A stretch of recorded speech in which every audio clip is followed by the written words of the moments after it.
नहीं सर, हमारे पास ये कहा गया कि एक ब्लॉक ऑफ मास m1 वो v स्पीड से जा रहा है और m2 के साथ वो कोलाइड कर रहा है परफेक्टली इनइलास्टिकली e बराबर 0 से, और सरफेस का म्यू बराबर 0 है। इनिशियली स्प्रिंग आपके पास नेचुरल लेंथ में है और स्प्रिंग का स्प्रिंग कांस्टेंट k है।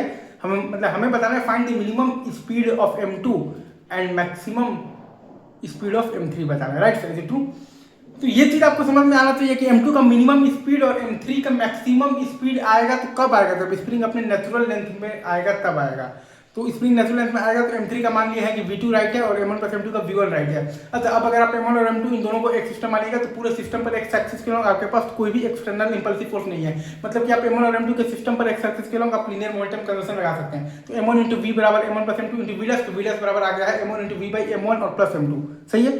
अच्छा, और अब अगर हम लोग आप ध्यान दीजिएगा तो m1, m2 और m3 इन तीनों को अगर आप एक सिस्टम मानिएगा तो पूरे सिस्टम पर एक्स एक्सिस के लॉन्ग कोई भी एक्सटर्नल फोर्स नहीं है। मतलब कि हम लोग m1, m2 और m3 के सिस्टम पर एक्स एक्सिस के लॉन्ग हम लोग लीनियर मोमेंटम कंजर्वेशन लगा सकते हैं। तो m1 plus m2 into we dash और बराबर है m1 plus m2 into v1 और प्लस है आपके पास m3 इंटू v2 के। तो m1 इंटू v बराबर है m1 plus m2 into v1 और प्लस है आपके पास m3 इंटू आपके पास है बराबर है तो v2 के, right sir, is it true? Is it true? Is it true?